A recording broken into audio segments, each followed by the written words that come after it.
Au sommaire de Culture 7 le Mag, circoncision au Kenya, preuve de virilité et tradition ancestrale. La série culte Ma Famille de retour très bientôt sur vos écrans et pour de nouvelles aventures, l'Afrique francophone aura de quoi s'en mettre plein la vue. Yohan Boussou, PDG de l'association Espoir Gabon, initiateur de l'événement Tournoi des 9 provinces, et Claudel Bobébé, leader du groupe Akeng Alliance, invité de Culture 7 le Mag. Voici pour le sommaire, vous êtes sur Culture 7 le Mag.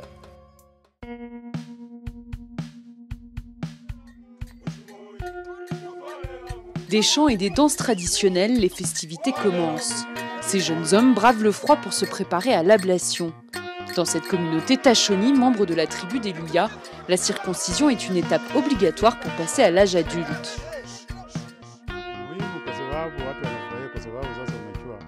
Après avoir été circoncis, vous ne verrez plus ce jeune homme dans les jupes de sa mère.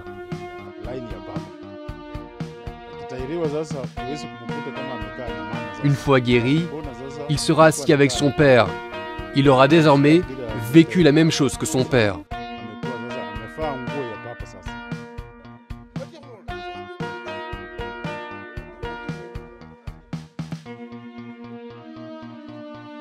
Au lever du soleil, les adolescents sont plongés dans l'eau puis couverts de boue pour engourdir leur corps.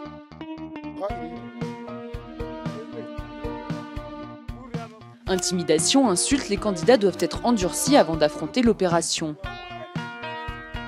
Aucun anesthésiant n'est utilisé. Les garçons lèvent les yeux au ciel alors que l'expert en circoncision coupe leur prépuce.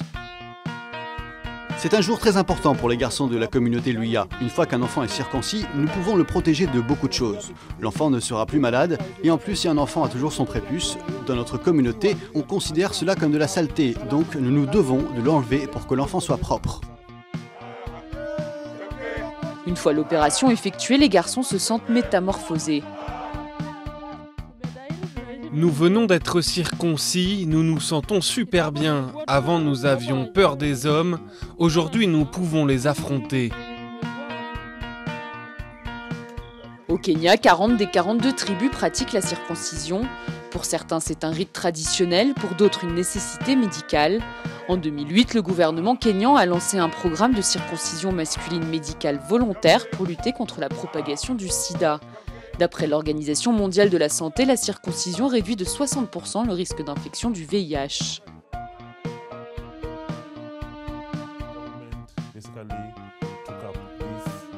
Nous proposons ce service aux communautés qui ne pratiquent pas habituellement la circoncision.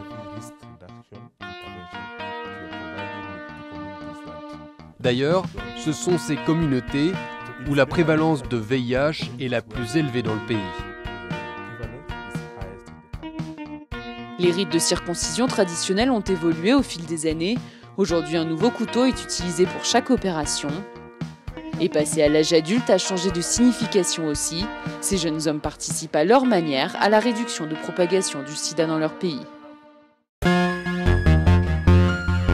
Tu vas me frapper. Tu vas me toucher. Fais-le. Toi, tu vis chez moi. Ok? Bientôt de retour sur le petit écran après plus de 10 ans, la série culte ivoirienne Ma Famille qui aura accompagné le quotidien des Africains avec des histoires drôles et croustillantes s'annonce encore plus exaltante pour une nouvelle aventure. À travers 300 nouveaux épisodes de 26 minutes, la nouvelle série rebaptisée Ma Grande Famille nous replonge avec délectation dans les déboires de la vie conjugale du duo mythique Delta Bohiri et de nombreuses maîtresses qui gravitent autour de monsieur. Tu ne peux même pas acheter un bout de pain, tu mets, tu remplis ta poche. Bon, un film, on ne peut pas tout dévoiler, c'est surprise en surprise. Il faut qu'il soit... Je n'ai pas envie de dire que ça va être bon, super bon. C'est à vous qui allez juger. Vous allez juger parce que moi, j'ai fait le travail, j'ai essayé de faire ce que je peux. Maintenant, on va attendre ce qui va se passer. Mais ce qui est sûr, ça va retenir votre attention. Disons que derrière cette grosse production, les producteurs A+, la chaîne africaine du groupe Canal+, et la RTI, télévision ivoirienne, n'ont pas lésiné sur les moyens. 12 mois de tournage en Côte d'Ivoire, mais aussi au Sénégal, au Mali, au Burkina, au Togo, au Bénin et au Niger, avec des comédiens venus des pays francophones d'Afrique centrale et de l'Ouest. C'est avec joie que je suis là, c'est avec plaisir parce que c'est une chance qu'elle me donne et je vais vraiment profiter, je vais m'éclater comme il faut.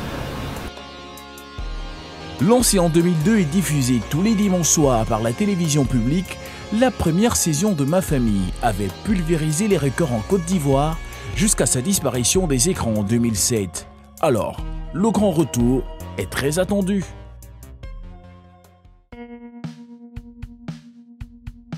Bonsoir à tous, c'est toujours un plaisir de vous retrouver sur les antennes de la télévision panafricaine dans le cadre de ce programme Culture 7 le Mag. Édition spéciale, nous allons parler pour cette émission du tournoi des 9 provinces. Un événement qui a eu lieu le 20 août 2016 dernier à Libreville au Gabon.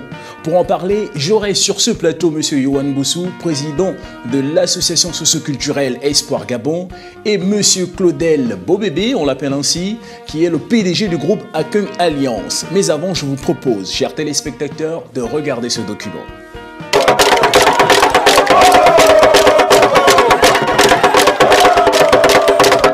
Dotée d'un amour immense d'œuvrer dans le social, l'association Espoir Gabon souhaite défendre les valeurs culturelles du Gabon en donnant naissance au prestigieux événement Tournoi des 9 provinces.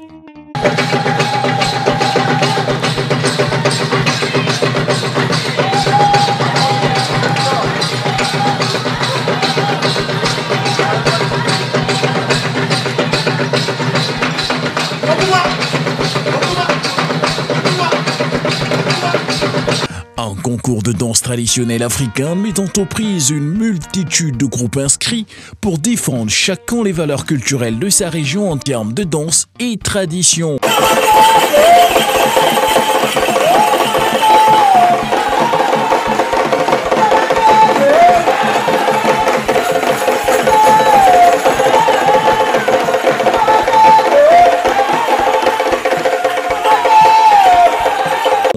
L'événement fut donc abrité dans les vestiges du Centre international des civilisations bantoues dénommé Sisiba en date du 20 août 2016.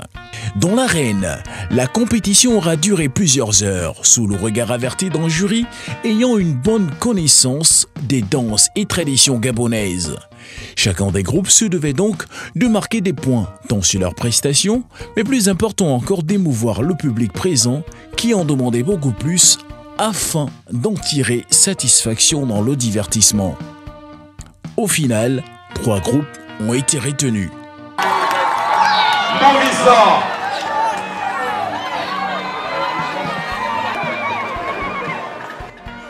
Exactement.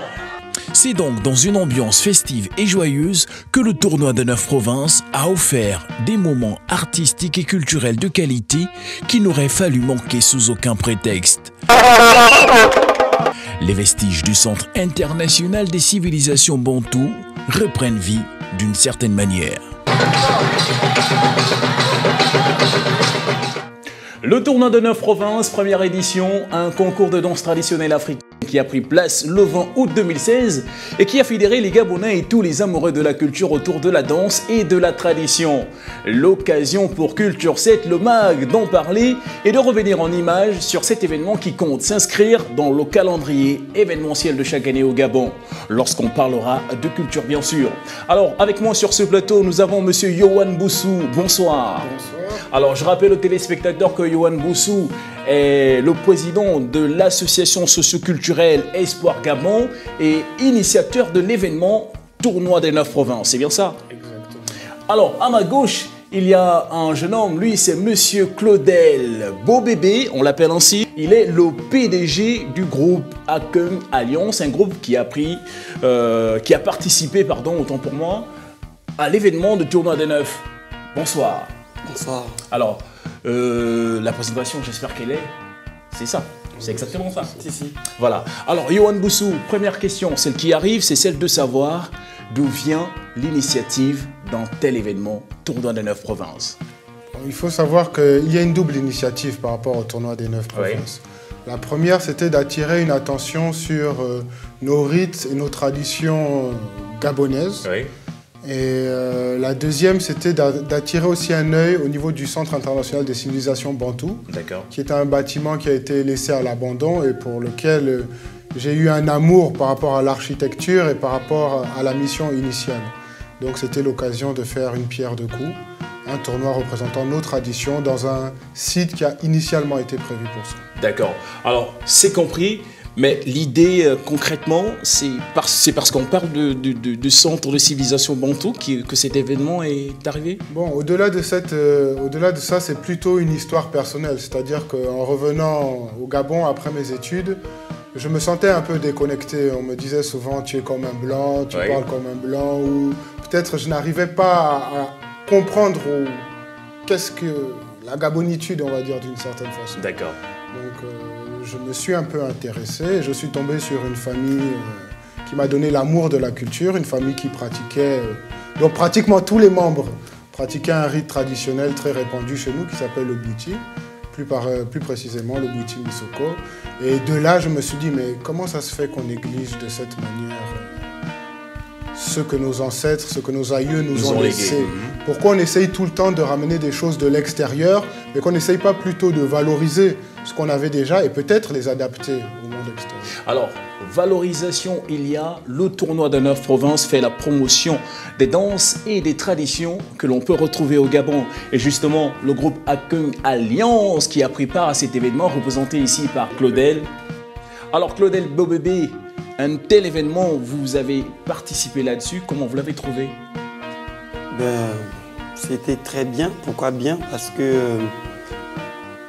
un peuple sans culture, c'est un peuple sans valeur. Vous savez, lorsque ce événement se produit, il y a de fortes chances que des personnes viennent de l'étranger pour venir voir des gens qui pour découvrir la culture gabonaise. Et en même temps, on va vendre notre culture. Le groupe Akung Alliance est vice-champion de 9 provinces. Aujourd'hui, nous avons des contacts à l'étranger, par-ci, par-là. Pourquoi? C'est parce que ce sont des manifestations, ce sont des cérémonies qui font en sorte que notre culture va à l'international. Alors Claudel, participer à ce genre d'initiative, comment se sent-on? Je peux dire que c'est très bien. On se sent vraiment à l'aise, on se sent vraiment dans la peau parce que rien n'est mieux que la culture. Il y a un dicton qui dit « un pays sans culture, c'est un pays sans valeur ». Je vais d'abord aller pour féliciter le grand frère Yohan, qui a eu l'initiative de faire vendre la culture, sinon valoriser la culture gabonaise notamment. Aujourd'hui, le groupe Akung Alliance, nous avons des félicitations sur Facebook de l'étranger, on nous appelle pour nous féliciter. Je vais mettre en relief nos statuts. Aujourd'hui, nous sommes vice-champions du Gabon parce que c'est 9 provinces qui sont représentées, les 9 provinces qui font le Gabon. Et pour la culture gabonaise n'a rien à envier à d'autres cultures parce que nous sommes vraiment assis sur tous les plans. Est-ce que vous voyez? Aujourd'hui, le groupe Akung Alliance, nous avons dedans des chanteurs, nous avons dedans des batteurs, nous avons dedans les chorégraphes traditionnels. Tout ce corpus artistique se fait déjà connaître ailleurs. Parce qu'en ce moment, nous sommes suivis à l'étranger. Nous sommes sur YouTube. Monsieur Yohan nous a lancé sur YouTube, sur Facebook, partout dans les réseaux sociaux. Il y a même parfois on m'appelle, oui, j'ai vu votre groupe sur le net, vous avez eu le trophée et tout. Voilà. Alors, chers téléspectateurs, comme le dit Claudel, membre du collectif Akung Alliance, Yohan, je vois que le Tournoi de 9 est une belle plateforme pour la promotion de la culture et de la danse et à travers les différents groupes comme celui d'Akung Alliance. Alors, aujourd'hui, on peut dire que à travers le Tournoi des 9 provinces, il y a une autre forme d'identité culturelle qui s'ouvre pour le Gabon en termes de découverte. Oui, c'est exact. Le but aujourd'hui, c'est d'essayer de s'ouvrir à l'international parce que, comme le disait Claudel, nous n'avons rien à envier aux autres parce que nous sommes assis sur tous les plans. Il faut savoir que la tradition gabonaise ne se résume pas forcément à la danse. C'est aussi quelque chose qui est spirituel. C'est aussi quelque chose qui peut être orienté vis-à-vis des soins. C'est quelque chose qui va parler à l'âme ou à l'esprit d'une autre manière, que la manière occidentale ou que la manière qu'on va apprendre dans les écoles. Donc aujourd'hui, c'est important de se réapproprier ça. Et c'est important aussi de pouvoir amener au niveau d'abord de la francophonie et peut-être à l'international notre apport.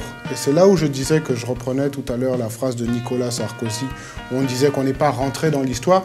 C'est pas qu'on n'est pas rentré dans l'histoire, on a notre histoire, mais on ne l'a pas encore assez diffusée, on ne l'a pas encore assez partagée, parce que nous-mêmes, peut-être à un moment, on l'a stigmatisé d'une certaine façon.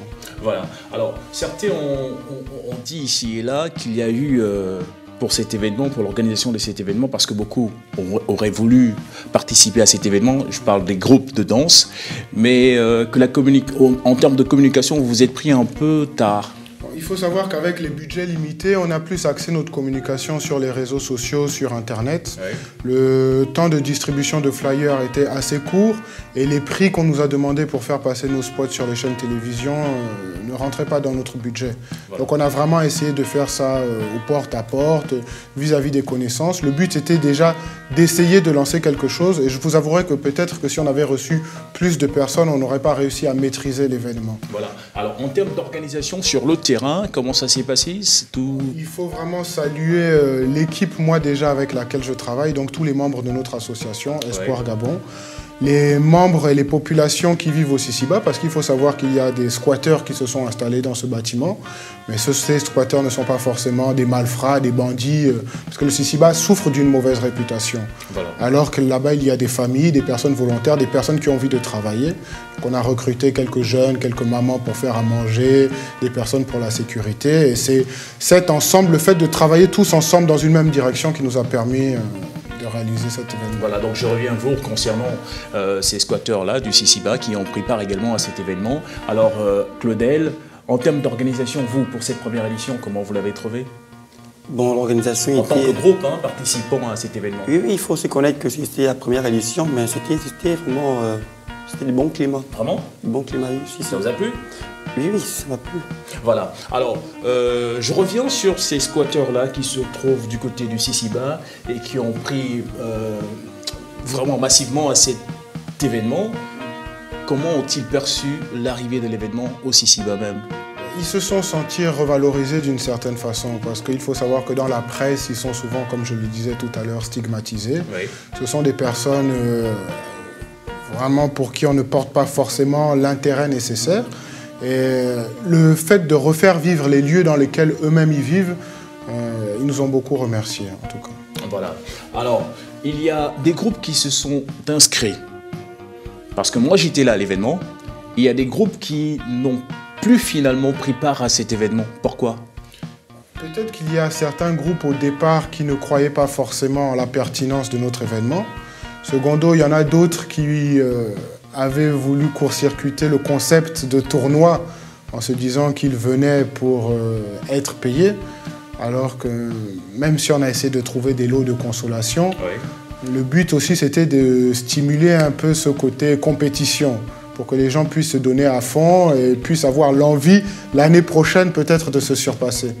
Donc on espère que dans la prochaine édition, ils seront plus compréhensifs vis-à-vis de tout. Pour cette première édition du tournoi de 9 provinces qui avait lieu au Sisiba, centre international de civilisation bantou. Voilà, exactement. Il y a eu une belle compétition et cette compétition, c'était relativement le tournoi de 9 provinces. Alors, pour ce tournoi-là, il y a eu 4 critères, 5 à 4 critères, c'était ça. Oui. Alors, on parlait des costumes, on parlait de la cohésion du groupe et bien d'autres. Alors, est-ce que essentiellement là, ce sont ces critères qui ont joué sur le choix des différents groupes qui ont été retenus pour être élus meilleur groupe de danse? Bon, il faut déjà savoir que la sélection des groupes était un paramètre très sensible dans notre tournoi pour essayer d'éviter justement des contestations. Oui. Donc nous avons décidé de choisir 5 critères, cohésion de groupe, maquillage, je ne maîtrise pas forcément tous ces critères, oui. Et de confier des grilles aux membres du jury. Nous avons eu l'honneur de recevoir Monsieur Vikos Ekondo, qui a été le parrain donc, et le président du jury. Oui. Et pour ne pas être juge et parti, moi je ne me suis pas du tout mêlé de cet aspect-là. J'ai laissé les jurys délibérer Alors, est-ce que la prestation n'aurait pas dû être un critère phare aussi? Je pense que ça a été l'un des critères, mais maintenant, comme je vous l'ai dit, je ne peux pas m'immiscer dans le choix que le jury a porté sur les groupes. Alors, Akeng Alliance, Claudel, vous avez remporté le 2e prix. Vous avez été satisfait de votre prix? En termes de participation, hein, bien sûr. Du tout. Du tout. Bon, je ne sais pas sur quels critères qui sont apaisantis pour nous. Je pose cette question parce que je me souviens que j'ai été là lors de cette première édition-là et que ça murmurait ici et là que vous auriez pu avoir la première place. En effet. Je ne sais pas sur quels critères ils sont basés pour nous juger. Alors, est-ce que vous, en tant que groupe, vous pensiez avoir rempli tous les critères qu'il fallait? En termes de costume, en termes de cohésion, en termes de prestations? Moi-même, je peux me voir. C'est des membres du jury. Je pose la question à vous, en tant que groupe, vous. En tant que groupe, oui, tous les critères étaient... Quand je vais en compétition, en plus je suis en finale, je dois forcément m'apaisantir sur les différents critères qui vont me mener à la sélection. Voilà. Alors, si je peux me permettre, oui, peut-être quelque chose qui aurait défavorisé le groupe Akeng Alliance, c'est que on avait insisté au niveau des membres de jury pour privilégier quand même des groupes qui auraient fait l'effort d'utiliser des instruments traditionnels. Voilà. Et peut-être ça, c'est un autre critère aussi. Oui, et peut-être que le fait qu'il nous a amené une clé USB ou un MP3 les a peut-être défavorisés d'une certaine façon par rapport à un autre groupe qui a lui privilégié des instruments en rapport avec nos traditions. Alors, pour l'association Espoir Gabon, l'association socio-culturelle Espoir Gabon et cet événement, quelles sont les projections à venir alors? Il faut savoir que l'un de nos axes principaux, c'est d'essayer de redonner vie à ce bâtiment abandonné qui est juste à côté de vos locaux, donc le Sisiba.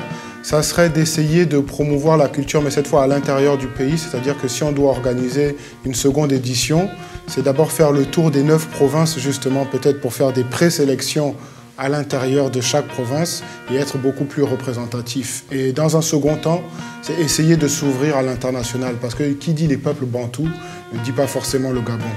Là, par exemple, pour cette édition, nous avons reçu un groupe tchadien et nous espérons pour l'année prochaine pouvoir se rapprocher des ambassades pour essayer d'avoir des groupes qui viendraient de l'international. Et pourquoi pas des artistes aussi d'ailleurs, parce que le but c'est de faire partager notre culture, ce n'est pas de la garder pour nous.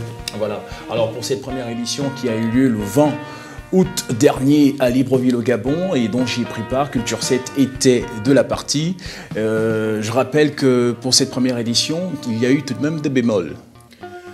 Que vous avez enregistrés. Il y a eu quelques bémols, notamment vis-à-vis des petits problèmes au niveau de la sécurité. C'est-à-dire que nous n'avions peut-être pas assez de membres pour assurer, quand je dis des petits bémols, c'est rien de très grave. Des petits problèmes peut-être au niveau de la distribution des boissons, mais ce ne sont que des problèmes mineurs vis-à-vis du résultat final qui restera dans nos cœurs. Alors, le groupe Akeng Alliance, vous comptez participer pour la saison prochaine? Bien sûr. Ça vous dit? Ça nous dit toujours. Nous voulons arriver à notre apogée, sinon arriver à être champion. Voilà. Vice-champion, c'est rien du tout. On veut arriver à être champion. Et pourquoi pas, juste en quelques mots, nous faire l'apologie du groupe Akeng Alliance? Bon, le groupe Akeng Alliance, nous sommes... c'est depuis 2009. 2009, à la fin de notre apparition. 2012, on était champion avec le Fest ici, organisé par M. Paul Biyormba. 2013, nous sommes toujours sur le marché artistique. Nous faisons des cérémonies de différentes sortes, mariage coutumier, soirée, anniversaire, baptême. On a fait la Guinée équatoriale au festival espagnol, nous sommes revenus. 2016, on était vice-champion du Gabon. Donc, voilà. Nous essayons un peu le marché pour faire évoluer la culture gabonaise. Alors 2016, deuxième lauréat du grand concours du tournoi de 9 provinces initié par l'association socio-culturelle Espoir Gabon, amené de main de maître par M. Yohan Boussou. Alors Yohan, que retenir en définitive de cet événement? On retient qu'avec de la volonté et avec de l'amour, on peut réaliser de grandes choses. Parce que pour nous, l'organisation de ce tournoi, c'est comme un rêve qui se réalise. Oui. Entre la première fois où notre association a mis les pieds au Sisiba, la rencontre avec ces populations, les différents échanges et la concrétisation d'une idée qu'on a eue déjà depuis bien longtemps. Voilà, vous avez eu l'occasion, chers téléspectateurs, de regarder en images quelques faits de ce qui s'est passé du côté du Sisiba concernant ce tournoi de 9 provinces. Ça a été magnifique. Alors, peut-être Claudel se donner rendez-vous la saison prochaine, 2017, si Dieu le veut. 2017. Bon, moi, par contre, je vais attirer l'attention de mes homologues, c'est-à-dire les présidents d'autres groupes, de venir massivement s'inscrire. C'est ensemble qu'on bâtit quelque chose de fort. De venir, de participer, de faire évoluer la culture gabonaise. Voilà. Pour faire que ça devienne, pour faire en quelque sorte un retour aux sources. Voilà. Donc c'est un peu ça. J'attire vraiment l'attention de mes homologues, présidents des groupes traditionnels, de venir participer massivement. Alors, chers téléspectateurs, Claudel l'a dit, faire évoluer la culture gabonaise. Le tournoi de 9 provinces s'inscrit comme une plateforme promotionnelle des danses et des traditions que l'on peut retrouver au Gabon. Venez participer à la prochaine saison. Je vous citais Culture 7 Le Mag. Je vous donne rendez-vous sur un prochain numéro de Culture 7 Le Mag. J'étais avec Yohan Boussou et Claudel. Portez-vous bien, à très bientôt. Ciao, ciao.